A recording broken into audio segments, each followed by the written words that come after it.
அதிசயங்கள் செய்கிறவர் நம் அருகில் இருக்கிறார்.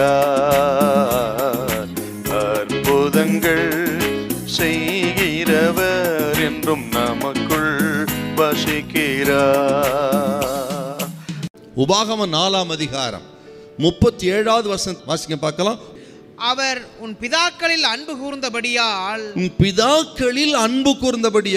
அவருடைய பின் சந்ததியை தெரிந்து கொண்டு பிதாக்களில் அன்பு கூர்ந்து தான் தெரிந்து கொண்டார். இவர்கள் வல்லவர்கள், நல்லவர்கள், பக்திமான்கள், பக்த கோடிகள் அப்படின்லாம் தெரிந்துகிடல. அவர்களில் அன்பு கூர்ந்து தான் இந்த ஜனத்தை கர்த்தர் தெரிந்து கொண்டார். உபாகமம் 7ஆம் அதிகாரம் 12-13 வசனத்தை வாசித்து பாருங்க.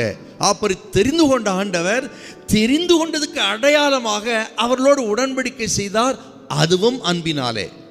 ஆக ஆபிரகாமோடு உடன்படிக்கை செய்தார், ஈசாக்கோடு உடன்படிக்கை செய்தார், யாக்கோபோடு உடன்படிக்கை செய்தார். அப்படி அந்த உடன்படிக்கை கூட அன்பினால் செய்தாரா.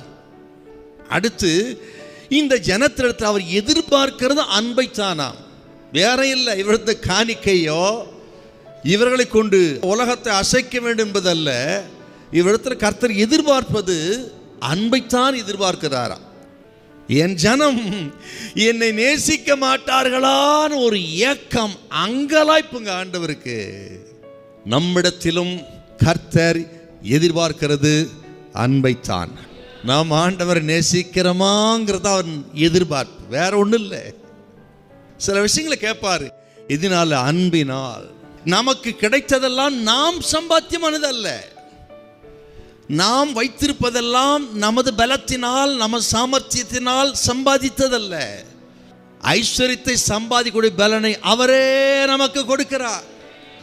ஆக அவர் கொடுத்த பலத்தினால் தான் இதையெல்லாம் சம்பாதித்திருக்கிறோம். இப்ப ஆண்டவர் கேட்கிறாருன்னு அவரிடத்துல இல்லாமல் இல்லை.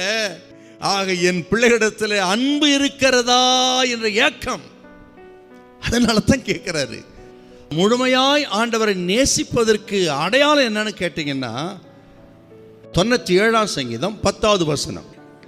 ஆண்டவரை நேசிக்கிறேன் அடையாளம் பாவத்தை வெறுக்கணும், தீமையை வெறுக்கணும். பாரு, அந்த வெறுக்கிற இருதயம் இருந்தா நீங்க ஆண்டவரை நேசிக்கிறீங்கன்றது அது அடையாளம்.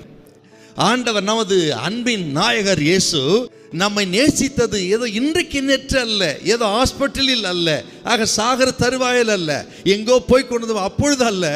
இந்த உலகம் தோன்றுவதற்கு முன்னமே நம்மை நேசித்து நம்மை தெரிந்து கொண்டாரானால் அவரது அன்புக்கு இணையான அன்பு இந்த உலகத்தில் ஒன்றுமில்லை.